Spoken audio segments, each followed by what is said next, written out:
Oke, selamat pagi Bapak Ibu. Kita di kelompok 1 akan memulai presentasi tentang pendapatan. Boleh di next, Bu Ade.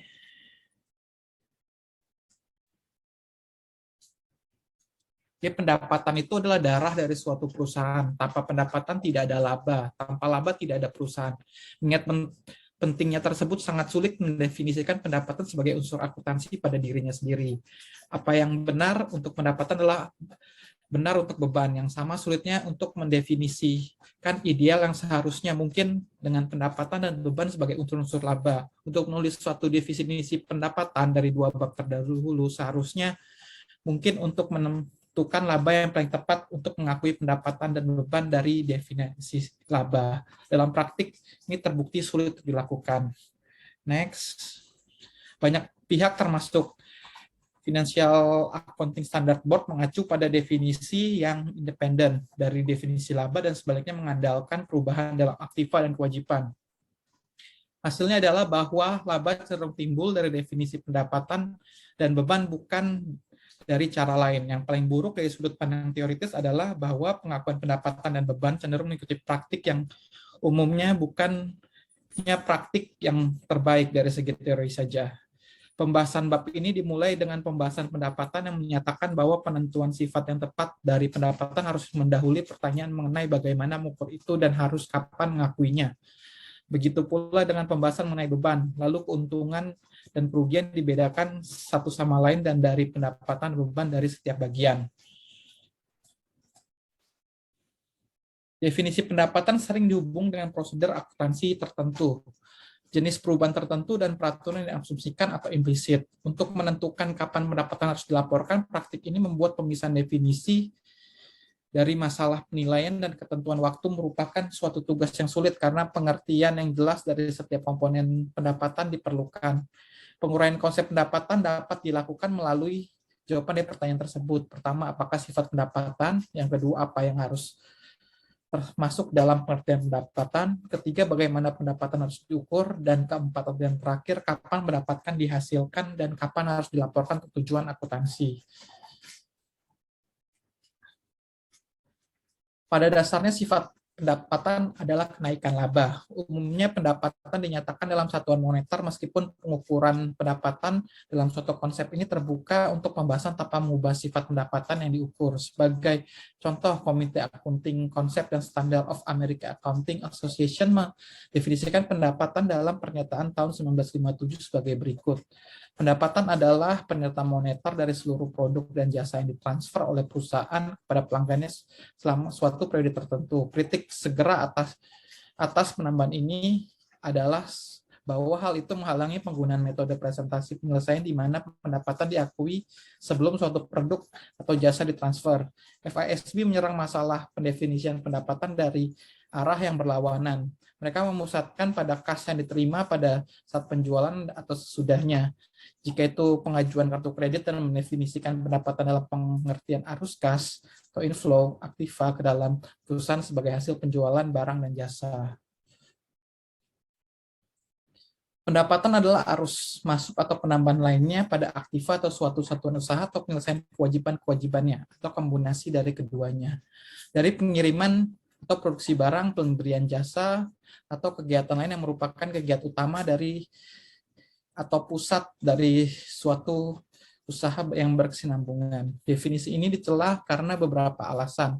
Pertama, ia mengacaukan produk dengan pembayaran yang diterima untuk produk tersebut. Dengan kata lain, kritikus menyatakan itu mengacaukan pengukuran dan waktu pendapatan dengan proses pendapatan itu sendiri.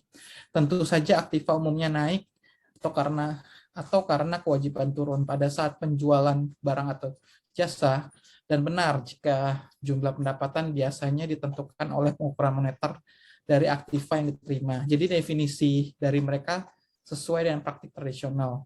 Masalahnya adalah bahwa definisi mereka tidak memungkinkan perspektif yang luas dari proses pengukuran dan waktu seperti pendekatan produk. Pendekatan arus kas masuk memerlukan pernyataan yang berhati-hati tentang arus kas masuk, mana yang harus dipertimbangkan dan mana yang harus tidak dipertimbangkan. Aktiva bisa meningkatkan kewajiban menurunkan karena banyak alasan, di mana pendapatan hanya salah satu contohnya. Contohnya pembayaran dilakukan di muka, seperti pada pembelian tiket musiman, ada arus kas masuk aktiva dan aktivitas merupakan bagian kegiatan dari pusat atau suatu usaha. Namun arus kas aktiva aktual terjadi kenyataannya bisa didebat bahwa semua penjualan kredit belum selesai.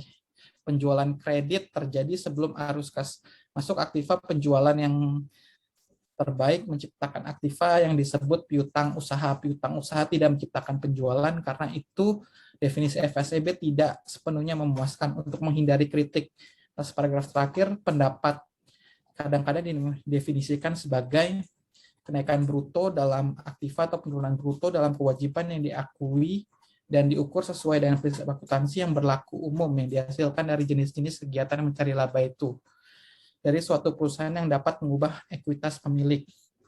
Next.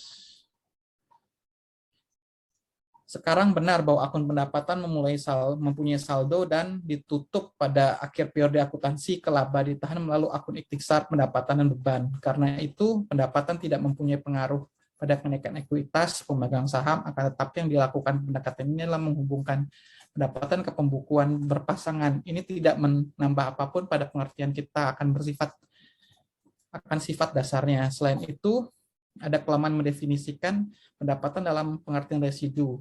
Ekuitas pemegang saham itu sendiri tidak didefinisikan kecuali perbedaan aktiva dan kewajiban. Lebih jauh ada beberapa alasan untuk kenaikan ekuitas pemegang saham yang tidak berhubungan dengan pendapatan. Misalnya aktiva yang dihibahkan menyebabkan kenaikan bruto dalam aktiva dan mempengaruhi ekuitas pemilik, tetapi biasanya dianggap pendapatan. Jadi menurut pendapat pengarang, definisi pendapatan sebagai produk dari perusahaan lebih unggul dari konsep arus keluar, dan konsep arus keluar lebih unggul dari proses arus masuk. Konsep produk bersifat netral dalam hubungannya baik dalam waktu dan maupun pengukuran. Konsep arus masuk seperti umumnya dinyatakan mengabaikan keduanya, namun konsep produk cenderung diabaikan. Karena pendapatan biasanya dihubungkan dengan suatu transaksi atau kejadian, bukan dipandang sebagai suatu yang diciptakan sepanjang waktu dan diakui pada suatu waktu tertentu. Meski demikian, yang lebih penting dari apakah pendapatan suatu arus kas masuk atau arus kas keluar adalah kenyataan bahwa pendapatan bukanlah arus kas. Ini pengertian kunci dalam akuntansi yang berhubungan secara langsung dalam teori konsumsi dalam ekonomi klasik. Definisi FASB memperkenalkan tema kedua dalam pembahasan atas sifat pendapatan. Definisi mereka berusaha untuk mengartikan pendapatan dalam pengertian aktiva dan kewajiban. Dengan perkataan lain, FASB berusaha untuk mendefinisikan lapor laba rugi dalam pengertian perubahan dan neraca. Ini mirip seperti berusaha untuk mendefinisikan partikel nuklir dalam pengertiannya dalam pengaruh lempeng sinar X. Banyak mendebatkan bahwa ini tidak mengacaukan pengukuran pendapatan dengan definisi pendapatan. Tidak ada nada pengaruh pendapatan pada aktiva atau kewajiban. Dampak pendapatan telah diakui. Pendapatan tidak dapat diakui sampai ia didefinisikan, karena itu usaha untuk mendefinisikannya dalam pengertian pengaruhnya merupakan pelarangan berputar-putar. Berputar-putar atau tidak, pendekatan aktiva kewajiban pada definisi pendapatan atau pada beban saat ini digunakan oleh FASB. Apa yang harus termasuk dalam pengertian pendapatan?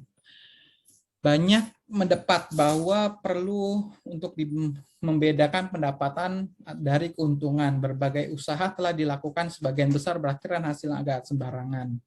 Pandangan yang menyatakan dalam buku ini adalah suatu pengertian yang lebih baik mengenai akuntansi bisa dicapai dengan mengabaikan perbedaan ini sambil mempertahankan klarifikasi yang cukup mendasar. Menurut jenis pendapatan untuk membantu pemakai memahami kegiatan perusahaan, pengarang lebih suka membuat perbedaan antara kegiatan yang menghasilkan kekayaan bagi suatu perusahaan dan transfer kekayaan yang tidak terduga yang timbul dari hibah atau keuntungan yang tidak disangka-sangka. Dengan perkataan lain, semua kegiatan apakah utama atau sampingan yang berhubungan dengan kegiatan menghasilkan kekayaan bagi perusahaan akan termasuk dalam kategori pendapatan. Selain penjualan dan jasa, yang tercakup dalam pendapatan adalah penjualan sumber daya selain produk seperti pabrik dan peralatan serta investasi.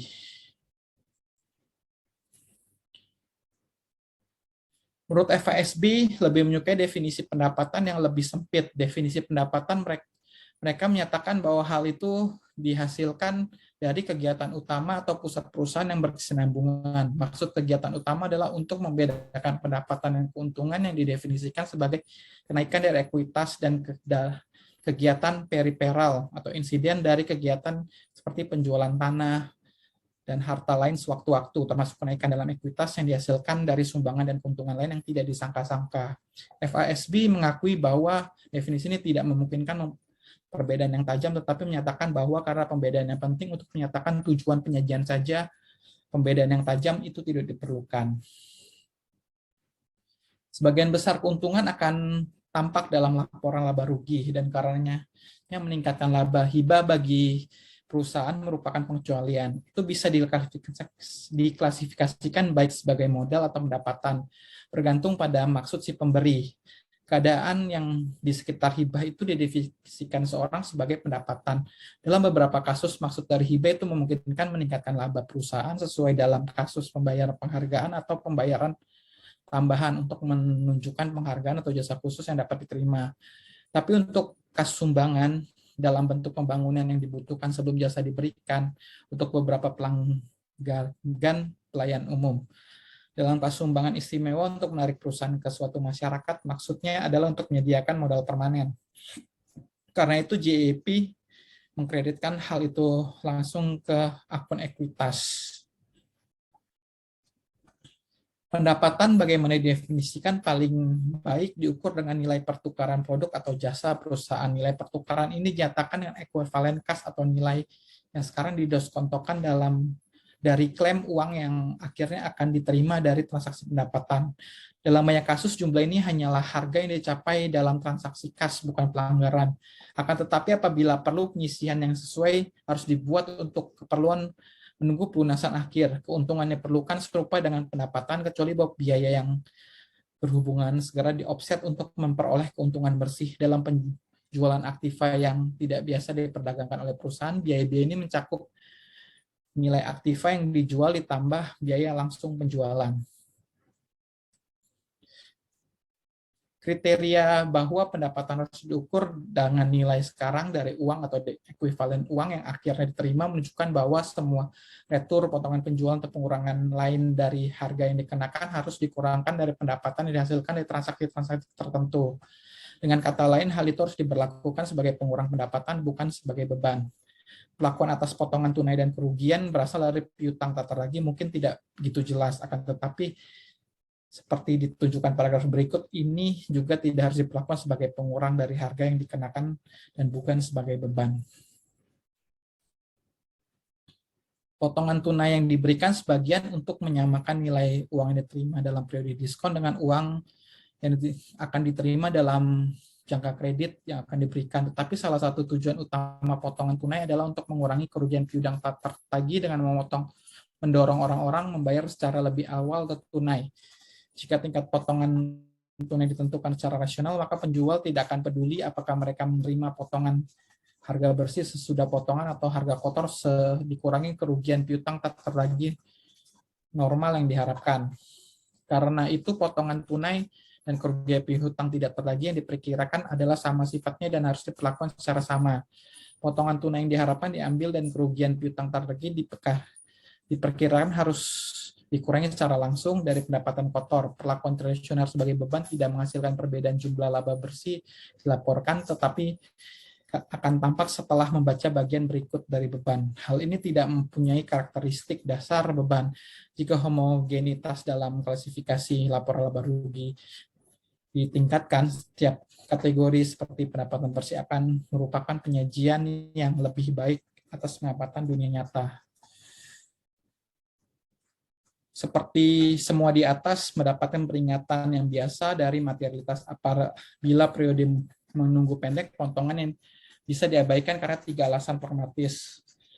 Pada tingkat potongan rendah, jumlah potongan kecil dan tidak material, mengurangi penilaian total pendapatan. Misalnya jika piutang dilunasi 60 hari, potongan pada tingkat 10% setahun akan lebih kecil dari 2% pendapatan.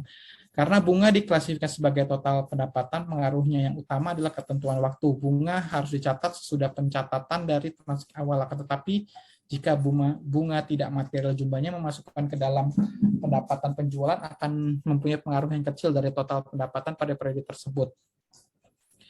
Jika pendapatan tidak diskontokan, klasifikasi pendapatan yang timbul dari menunggu akan hilang dan termasuk dalam klasifikasi pendapatan yang timbul dari penjualan produk dan jasa. Namun jika bunga yang implisit tidak material jumlahnya, hanya sedikit informasi yang berguna yang hilang karena tidak mengklasifikasinya secara terpisah. Karena itu materialitas cenderung mengaburkan ketelitian teoritis.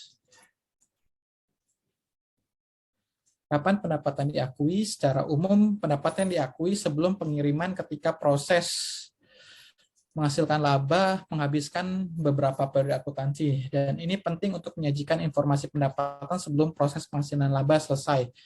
Dalam beberapa situasi, ketika ada kontrak untuk membuat produk sejumlah barang tertentu yang akan diterima ketika produk tersebut dikirim. Pendapatan dapat diakui ketika dihasilkan yang mungkin dikirim ke pelanggan. Peraturan umum untuk mengakui pendapatan dalam akuntansi adalah bahwa pos itu harus memenuhi definisi dari unsur itu dan pos itu harus diukur relevan dan dapat diandalkan. Dalam konteks searah, suatu pos harus diakui sebagai pendapatan dari suatu perusahaan apabila ia merupakan bagian dari produk organisasi, apabila ia dapat diukur, apabila ia mempunyai nilai peramalan dan umpan balik, dan apabila ia diuji secara andal.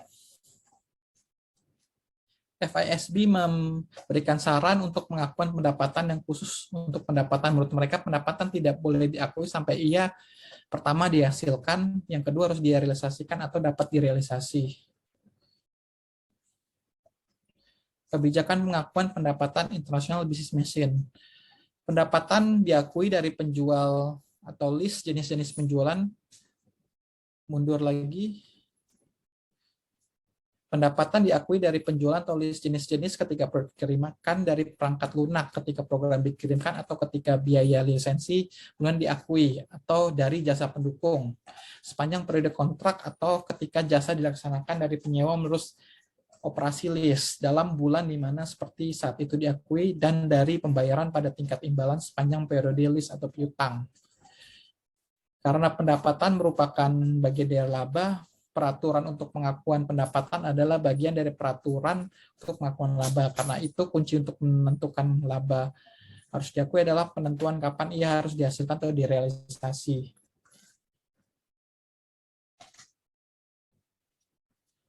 Pendapatan yang dihasilkan dari sudut pandang ekonomi, penghasilan adalah suatu proses berkelanjutan.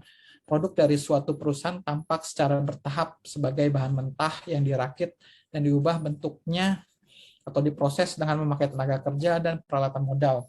Pemindahan bahan mentah ke pabrik, barang jadi ke pasar juga merupakan bagian dari proses menghasilkan pengertian ekonomi. Begitu pula gedung baik sebagian atau dari proses produksi ataupun sebagai kebutuhan penting untuk memenuhi permintaan pasar juga merupakan bagian dari jasa yang diberikan oleh suatu perusahaan.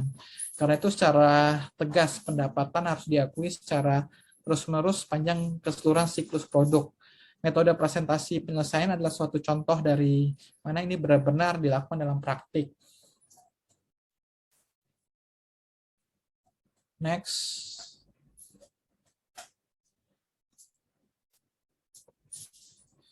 Biaya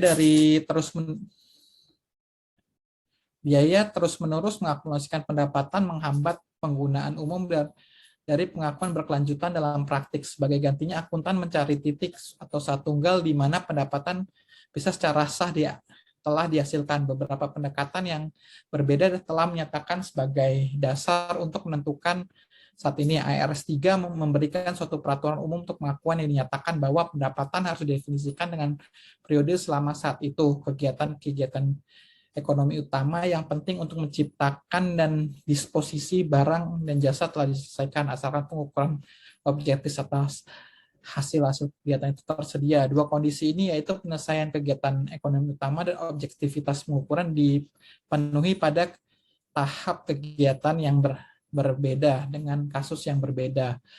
Ada kalanya selambat waktu penyerahan produk atau dalam pelaksanaan jasa, dalam kasus lain pada titik waktu yang lebih awal. Selanjutnya akan dilanjutkan oleh Ibu Ade. Terima kasih. Baik, saya akan melanjutkan mengenai kebijakan pengakuan pendapatan internasional business mission. Suatu alternatif pelaporan pendapatan pada waktu penyelesaian kegiatan ekonomi utama adalah konsep kejadian kritis atau kejadian sangat penting dari pelaporan pendapatan. Pendekatan kejadian kritis mengakui pendapatan segera setelah kepastian telah cukup diselesaikan. Pendekatan ini menyatakan bahwa penyelesaian yang cukup terjadi ketika keputusan yang paling kritis diambil atau ketika tugas paling sulit dilaksanakan. Saat ini bisa ketika kontrak ditandatangani yang akan mendahului penyelesaian utama. Ini bisa saja pada waktu jasa dilaksanakan, yang adalah waktu ketika sebagian besar kegiatan penjualan dilaksanakan. Dalam kasus di mana terdapat banyak ketidakpastian, titik penyelesaian bisa lebih lambat dalam proses, seperti ketika kas akhirnya diterima. Kasus terakhir ini menunjukkan penggunaan metode cicilan.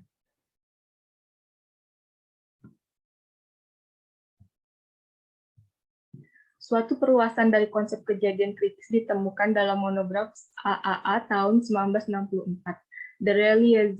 The realization concept ini menyatakan bahwa beberapa pendapatan harus diakui lebih lambat jika fungsi arus kegiatan ekonomi tambahan terjadi sudah waktu itu.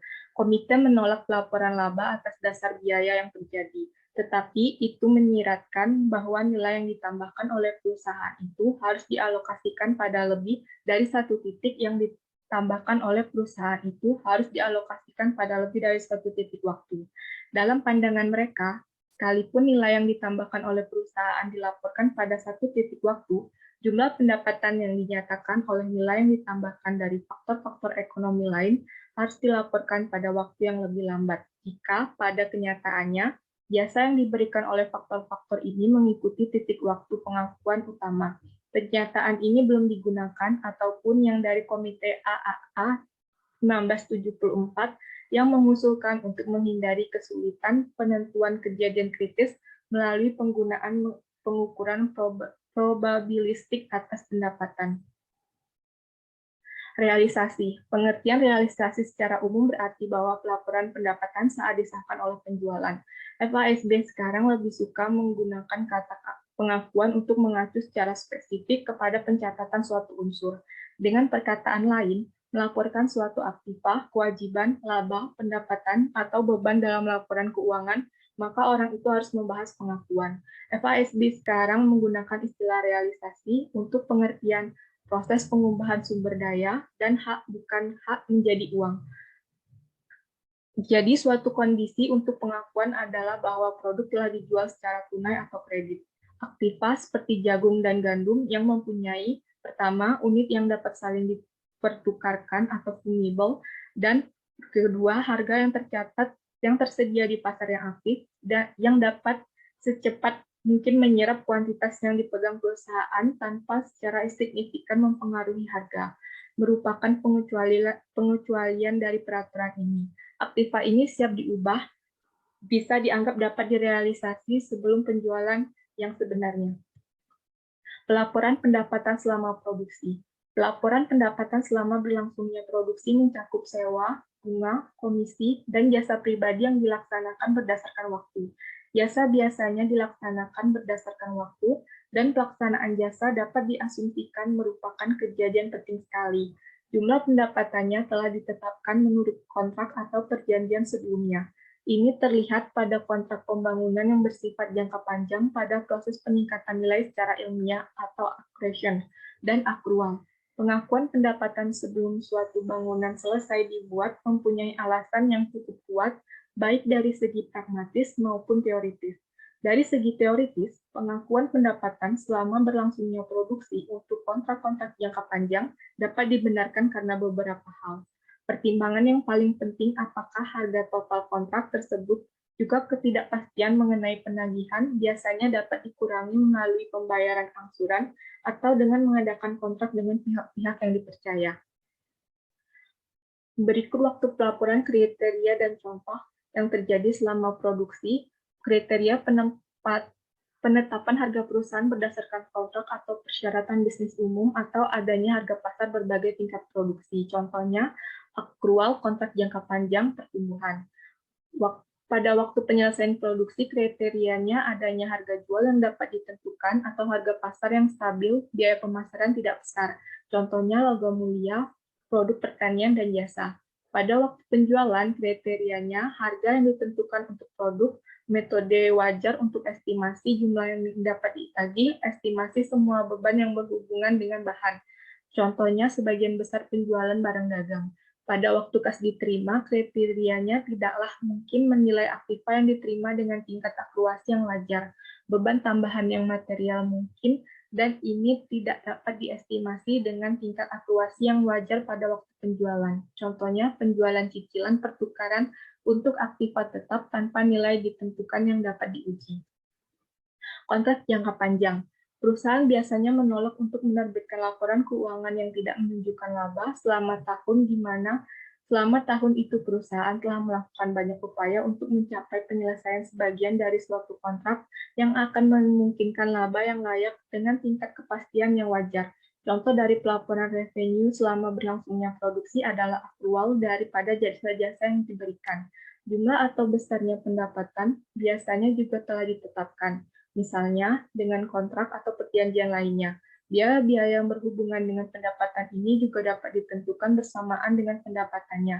Hal ini biasanya dapat dijumpai pada kontrak jangka panjang.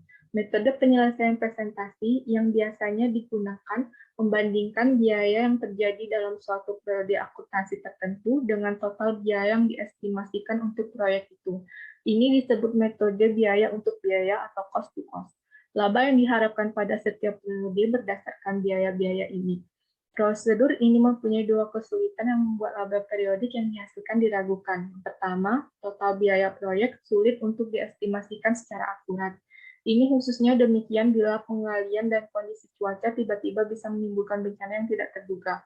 Jika biaya yang sebenarnya dari penyelesaian berbeda dengan yang diestimasikan, laba bersih dari setiap periode akan dipengaruhi. Yang kedua, ini mengasumsikan laba perusahaan diperoleh begitu biaya terjadi. Tetapi bagian penting dari kontribusi perusahaan itu bisa datang dari tahap perencanaan, sebelum biaya besar terjadi. Selanjutnya, banyak biaya yang melibatkan yang dikerjakan oleh subkontraktor dan bukan dari kontribusi perusahaan. Suatu alternatif dapat memasukkan hanya biaya-biaya yang tercakup dalam konsep nilai tambah. Pertumbuhan atau accretion adalah pelaporan pendapatan dalam masa produksi dengan cara mengakui kenaikan nilai karena pertumbuhan alamiah atau karena pertambahan umur. Pertumbuhan alamiah atau pertambahan umur ini dari pandangan ekonomi merupakan proses produksi. Contohnya peternakan kehutanan dan bertambahnya nilai karena proses penuaan daripada anggur. Berhubungan dengan pelaporan pendapatan selama produksi adalah pengakuan nilai yang meningkat dari pertumbuhan alami atau proses penuaan. Pertumbuhan alami atau penuaan sepanjang waktu ini sama seperti proses dari sudut pandang ekonomi, pertumbuhan meningkatkan pendapatan, pelaporan pendapatan pada penyelesaian produksi sesudah produk selesai. Apabila suatu produk diselesaikan, salah satu dari ketidakpastian sebelumnya, biaya produksi sekarang dapat dihitung dengan tingkat akurasi yang layak.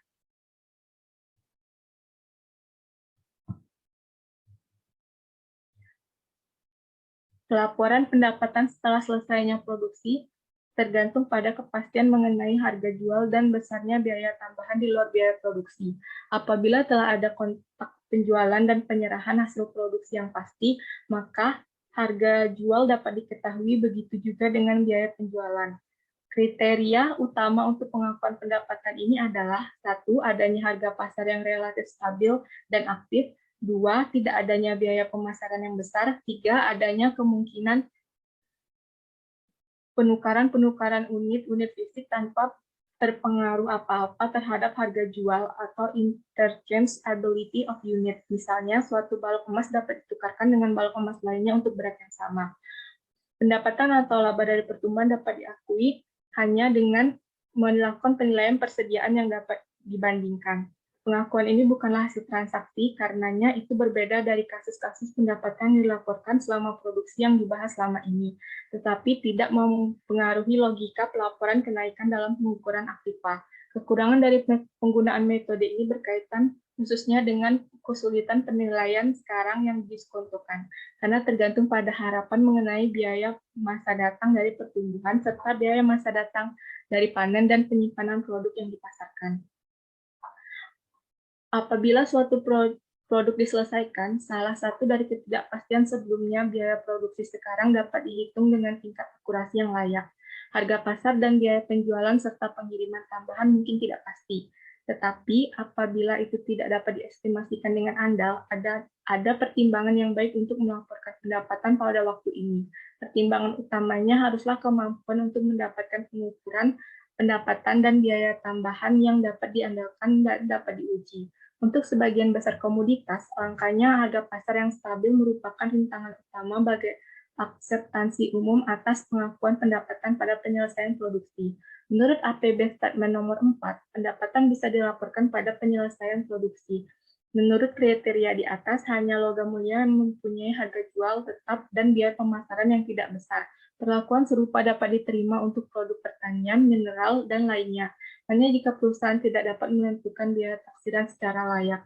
Namun, dalam semua kasus, harga penjualan harus dikurangi dengan biaya pelepasan yang diestimasikan. Laporan pendapatan pada saat penjualan accrual basis. Selama bertahun-tahun, penyerahan merupakan aturan umum untuk pelaporan pendapatan. Ketidakpastian mengenai pengurangan akhir pendapatan minimal pada saat penyerahan. Tetapi itu tidak hilang sama sekali. Praktik bisnis yang diterima mengizinkan pengembalian semua atau sebagian barang dagang sehingga membatalkan perjanjian.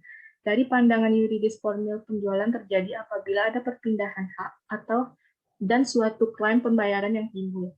Maka biasanya para akuntan mengakui adanya penjualan pada saat penyerahan barang kepada langganan. Laporan pendapatan pada saat penjualan didasarkan pada, pertama, harga jual telah ditetapkan dengan pasti, yang kedua, produk yang telah dijual telah meninggalkan perusahaan dan diganti dengan suatu aset yang lain, jadi pertukaran telah terjadi. Untuk kebanyakan perusahaan, penjualan merupakan peristiwa keuangan yang paling penting dalam kegiatan ekonominya. Kebanyakan biaya produksi atau pengadaan produksi tersebut telah dikeluarkan atau dapat ditentukan dengan mudah. Pelaporan pendapatan sesudah penjualan. Penerimaan atau antisipasi mengenai penerimaan tunai sangat penting untuk mengukur pendapatan, tetapi tidak begitu penting dalam rangkaian kegiatan meningkatkan aset, sehingga meskipun penerimaan uang tunai sesudah saat penjualan memberikan pengukuran variabel, tetapi sebenarnya tidak ada alasan untuk menunda pengakuan penjualan sampai saat diterima. Beban terjadi apabila barang atau jasa dikonsumsi atau digunakan dalam proses memperoleh pendapatan. Saat pelaporan beban dilakukan dengan mencatat kegiatan dalam perkiraan atau memasukkannya dalam laporan keuangan. Berdasarkan konsep nilai yang menyarankan bahwa harga masukan atau biaya harus ditahan sampai pertambahan nilai dilaporkan dengan penggantiannya, yaitu harga keluar atau penjualan. Artinya, saat pelaporan pendapatan datang terlebih dahulu, kemudian menyusul pelaporan bebannya pada periode yang sama. Pelaporan pendapatan pada teori ini mempunyai dua kriteria tentang penundaan pengakuan pendapatan sampai saat penerimaan tunai, yaitu yang pertama, apabila tidak mengukur nilai aktiva yang diterima secara cukup tepat. Yang kedua, apabila masih ada biaya-biaya yang material jumlahnya yang masih harus dikeluarkan, dan biaya-biaya ini tidak dapat ditaksir jumlahnya secara tepat. Penjualan dengan perlindungan atau recourse. Pengakuan pendapatan ketika hak pengembalian ada dalam SFAS 48 bahwa apabila penjual dihadapkan pada resiko kepemilikan melalui pengembalian aktiva, pendapatan harus tidak diakui saat ini kecuali jika semua kondisi berikut terpenuhi. Yang pertama, harga penjual kepada pembeli sebagian besar tetap atau dapat ditentukan pada tanggal penjualan. Kemudian pembeli telah membayar penjualan atau pembeli diwajibkan untuk membayar penjual dan tidak tergantung pada penjualan kembali produk. Kewajiban yang ketiga, kewajiban pembeli kepada penjual tidak berubah dalam kejadian pencurian atau kerusakan atau cacat fisik pada produk. Yang keempat, pembeli yang memperoleh produk untuk dijual kembali mempunyai substansi ekonomi yang terpisah dari yang disediakan penjual. Yang kelima, penjual tidak mempunyai kewajiban yang signifikan untuk kinerja di masa datang secara langsung, menyebabkan dijualnya kembali produk oleh pembeli. Yang keenam, jumlah pengembalian masa datang secara layak dapat diestimasikan. Penjualan cicilan.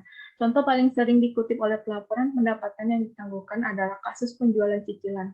Posisi Accounting Principle Board dalam opini 10 adalah bahwa pendapatan lazimnya harus dihitung pada saat transaksi diselesaikan dengan penyisihan yang tepat untuk piutang yang tidak tertagih dan dengan tidak adanya keadaan di mana harga jual tidak dipastikan secara wajar. Ini menyimpulkan bahwa metode cicilan untuk pengakuan pendapatan tidak dapat diterima. Sudah menjadi ketentuan umum bahwa pendapatan diperoleh selama tahap siklus operasi, yakni selama penerimaan pesanan, produksi, penjualan, dan penagihan karena kesulitan mengalokasi penghasilan dan pendapatan ke berbagai tahap siklus operasi yang berbeda-beda. Maka para akuntan telah mendasarkan kepada prinsip realisasi dalam rangka menentukan waktu pengakuan pendapatan. Metode pemulihan biaya. Suatu metrifikasi dari dasar cicilan seringkali dinyatakan untuk usaha yang sangat spekulatif, di mana kas diterima secara cicilan, dan di mana penagihan cicilan akhir diragukan. Dalam situasi ini, laba atau rugi bersih tidak dapat ditentukan sampai semua penagihan diterima. Dalam situasi ini, laba atau rugi bersih akhir tidak dapat ditentukan sampai semua pengembalian dari biaya yang diinvestasikan dan laba dicatat hanya setelah semua biaya dipulihkan. Cicilan pertama dipertimbangkan sebagai pengembalian dari biaya yang diinvestasikan dan laba dicatat hanya setelah semua biaya telah dipulihkan. Setelah semua biaya dipulihkan, semua cicilan selebihnya diperlakukan sebagai laba. PSAK 72 PSAK 72 tentang pengakuan pendapatan dari kontrak dengan pelanggan merupakan adopsi IFRS 15 yang telah berlaku di Eropa sejak Januari 2018. Beberapa standar yang dicabut dengan terbitnya PSAK 72 adalah yang pertama PSAK 34 tentang kontrak konstruksi, PSAK 32 tentang pendapatan, ISAK 10 tentang program loyalitas pelanggan, ISAK 21 tentang perjanjian kontrak konstruksi real estate, ISAK 27 tentang pengalihan aset dari pelanggan. Esensinya, PSAK 72 mengubah cara pengakuan pendapatan kontrak yang tadinya rigid atau rule-based menjadi berbasis prinsip atau principle-based. Pengakuan pendapatan kontrak, misalnya, sekarang tidak berdasarkan besaran uang muka yang sudah diterima. Berdasarkan standar baru ini, pengakuan pendapatan bisa dilakukan secara bertahap sepanjang umur kontrak atau over the time atau pada titik tertentu at a point of time. Namun, pengakuan pendapatan bertahap tidak bisa diterapkan kepada sembarang kontrak. Ada syarat-syarat terkait konsumsi manfaat oleh pelanggan, peningkatan nilai aset di sisi pelanggan, serta kesepakatan tahap pembayaran kontrak. Jika suatu kontrak tidak memenuhi syarat-syarat tersebut, pendapatan kontrak itu baru bisa diakui saat terjadi penyerahan aset atau at a point of time. Terima kasih, sekian presentasi dari kelompok 1 mengenai pendapatan.